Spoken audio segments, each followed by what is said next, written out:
दावत ख़िताब दे रहा हूँ।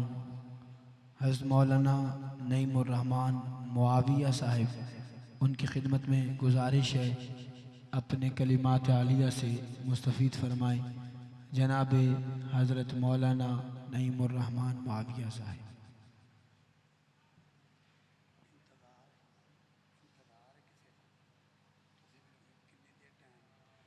अल्हम्दुलिल्लाहिल्लज़ी अबदअल अफ़लाक वल अर्ज़ीन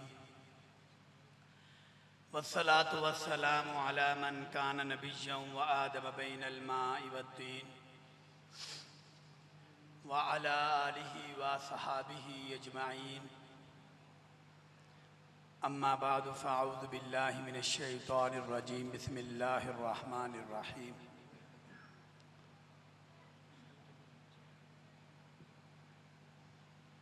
वक़ाल अल्लाहु तबारक व तआला फ़िल क़ुरआनिल मजीद वल फ़ुरक़ानिल हमीद।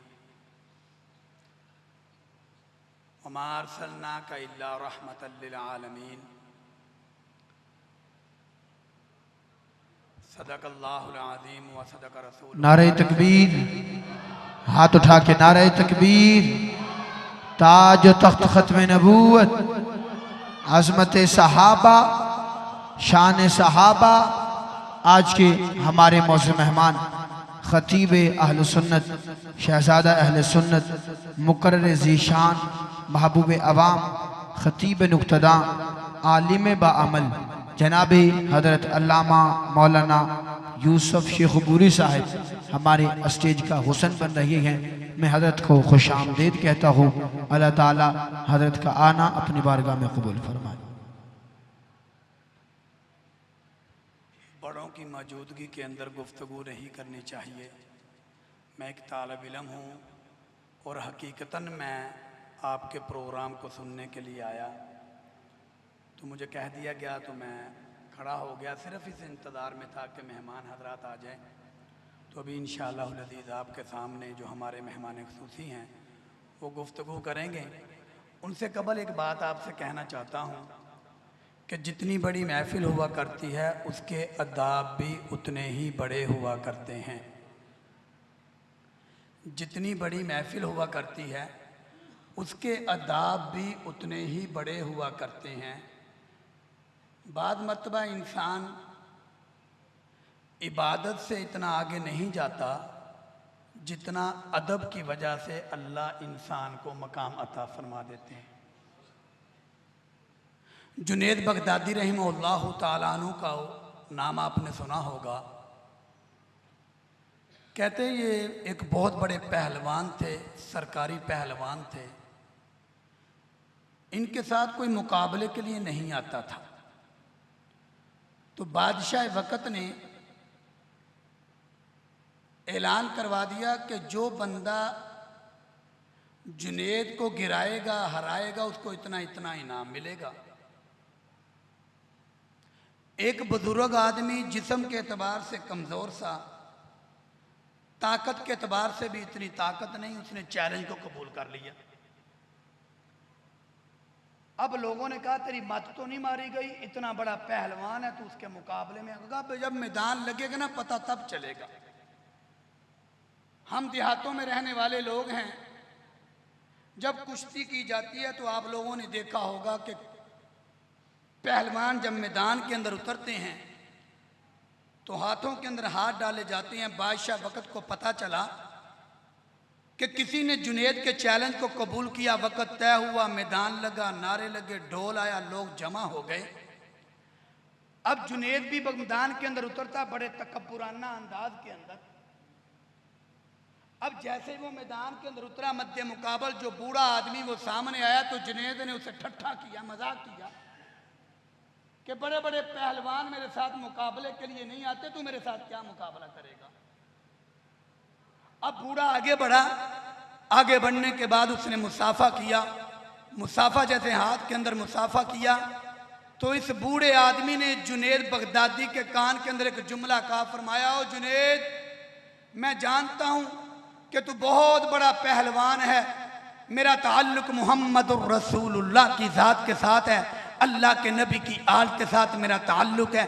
मेरा बेटा कोई नहीं, मेरी बेटियां हैं। जिस्म ने काम करना छोड़ दिया, अब मैं कमज़ोर हो गया हूँ। जुनेद अगर तू हार जाएगा, हाँ हाँ तेरी बेइज्जती ज़रूर होगी, मेरे बच्चों के खाने के लिए कुछ मिल जाएगा, किसी के आगे मैं हाथ फैला नहीं सकता। कल क़यामत के रोज़ अपने नाना के यहाँ तेरी सिफारिश करूँगा। ये बात कही, जुनेद ज़मीन पे, बूढ़ा ऊपर बैठ गया। फिर उसने कहा नहीं नहीं भाई, दोबारा मुकाबला किया जाए। दूसरी मरतबा मुकाबला किया गया। जुनेद फिर नीचे, बूढ़ा सीने पे बैठा। तीसरी मरतबा मुकाबला किया गया। जैसे ही बूढ़ा जीत गया, अब इनाम देने की बारी आई। बादशाह वक्त ने इनाम दिया। लोगों ने जुनेद बगदादी को ताने देने शुरू कर दिए। जुनेद तू हारा तो कितने कमजोर आदमी से हारा, तूने क्या किया? अब लोगों ने ताने दिए। जुनेद बगदादी वहां से निकलता है, अपने घर में पहुंचता है। बीवी ने ताने देने शुरू कर दिए कि तूने नाक कटवा दी, मेरी सहेलियों के अंदर मेरी कोई इज्जत नहीं है। जुनेद बगदादी रोते रोते बिस्तर पे लेट जाता है। रात को ख्वाब के अंदर मेरे और आपके आका जनाब मुहम्मदुर रसूलुल्लाह के ख्वाब के अंदर ज़ियारत होती है। फरमाया जुनेद तूने मेरी आल की लाज रखी, पहले तू सरकारी पहलवान था, आज के बाद मैं मोहम्मद तुझे अपने सीने से लगाता। इसलिए मेरे भाइयों, आप महफिल के अंदर, मैं और आप महफिल के अंदर अल्लाह के नबी की शान के लिए आए हैं। मुझे भाई ने हुक्म दिया, आखिरी बात करके अपनी बात को ख़त्म करता हूँ। मुकाशिफतुल कुलूब के अंदर अल्लाह के लाडले पैगम्बर अलैहिस्सलातु वस्सलाम की एक हदीस मुबारक लिखी है।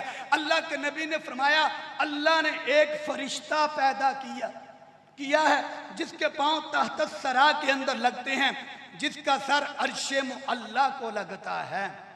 जितनी अल्लाह ने मखलूक़ात बनाई, इतने अल्लाह ने पर बनाए हैं। जब वो दो परों को खोलता है, मशरक़ से लेकर मगरब तक सारी की सारी इंसानियत को अपनी लपेट के अंदर ले लेता है। अल्लाह के लाडले पैगम्बर अलैहिस्सलातु वस्सलाम की ज़ात पर जब कोई बंदा, जब कोई बंदी अल्लाह के नबी पर एक मरतबा दुरूद पाक पढ़ता है, सब कह दो सल्लल्लाहु अलैहि वसल्लम।